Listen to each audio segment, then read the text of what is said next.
Hello friends, ગાયત્રીબેનના કિચનમાં તમારું સ્વાગત છે. આજે આપણે બનાવીએ છીએ ડુંગળીના ભજીયા. એના માટે મેં લીધી છે આ 4 ડુંગળી, એટલે ટોટલ 200 ગ્રામ ડુંગળી. એની જોડે 200 ગ્રામ જ બેસન આવે, જેટલી ડુંગળી એટલું બેસન.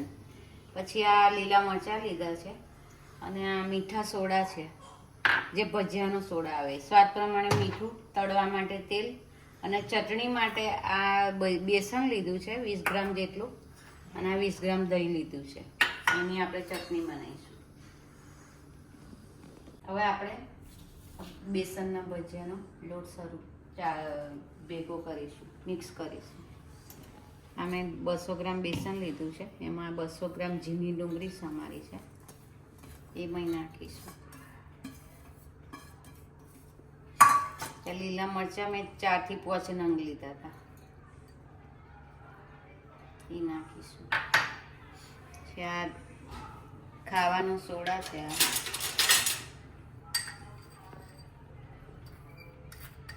એક ચપટી નાખીશું. સ્વાદ પ્રમાણે મીઠું.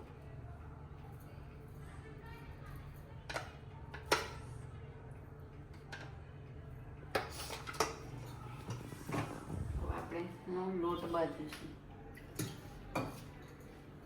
લોટ બહુ કાઢવો નહીં, બહુ ઢીલો નહીં એવો રાખવાનો.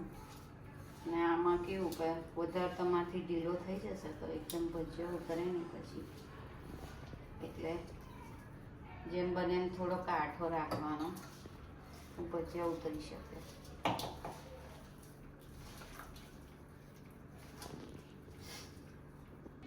આપણો આ ભજીયાનો લોટ રેડી થઈ ગયો છે. હવે આપણે તેલ તળવા માટે ગરમ મૂકીશું.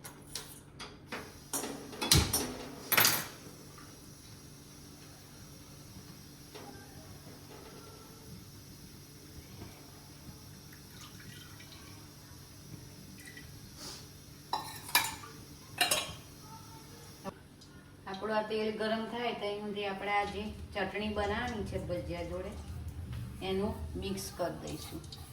એના માટે મેં 2 ચમચી બેસન લીધું છે અને 1 થી 1.5 ચમચી દહીં લીધું છે.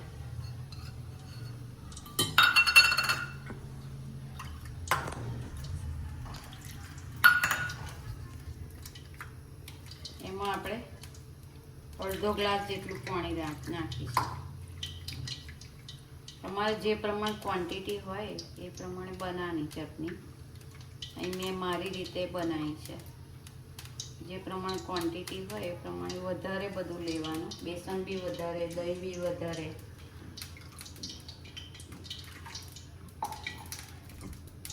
આપણું ચટણીનું મિક્સ રેડી થઈ ગયું છે.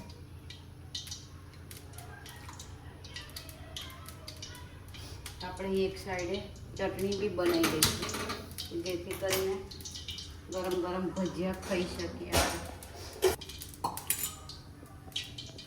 પેણી મૂકી છે, તપેલી મૂકી છે કે જેમાં આપણે ચટણી બનાવીશું. એમાં મેં 3 ચમચી તેલ લીધું છે.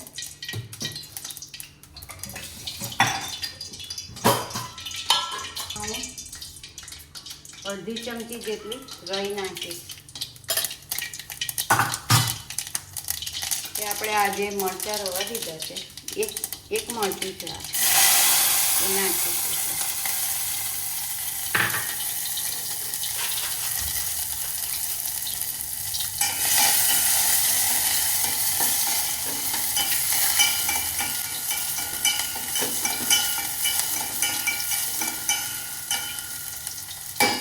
હવે આપણા મરચાં ને ગઈ તતડી ગયું છે. આપણે જે આ દહીં ને બેસનનું મિક્સ બનાવ્યું છે એ રેડ દઈશું.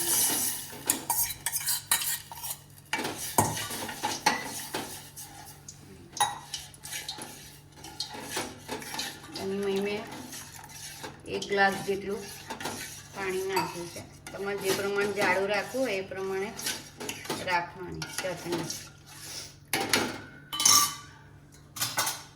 હવે એમાં ખાલી ચપટી અડધર આવશે અને સ્વાદ પ્રમાણે મીઠું.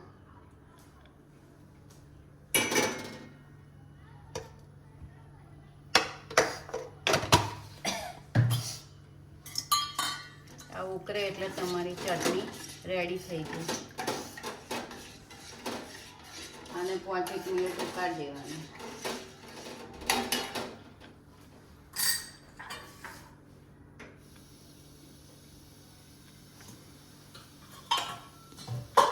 તેલ થવાયું છે, ઉકળી ગયું છે લગભગ, હવે ગરમ થઈ ગયું છે. આપણે 2 ચમચી એમાંથી આપણે જે ભજીયાનો લોટ બાંધ્યો છે એને અહીં રેડીશું.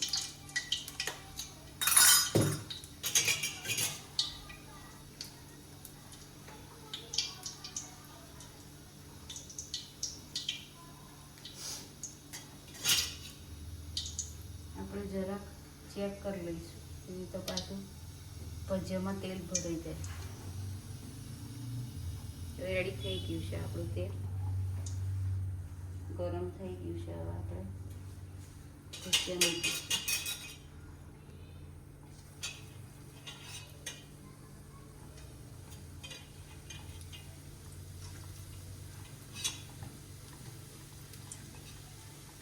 મેં અહીંયા નાનો પાડું છું, તમારે મોટો બી રાખવો હોય તો તમે તમારી રીતે કરી શકો.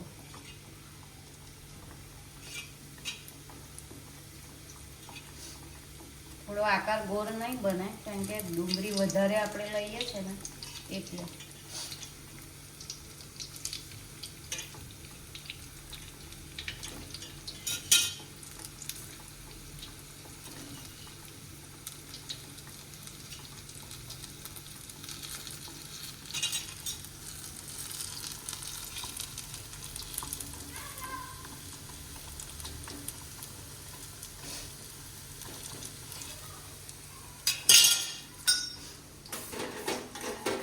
આ ચટણી રેડી થઈ ગઈ છે. ગેસ બંધ કરી દઈશું.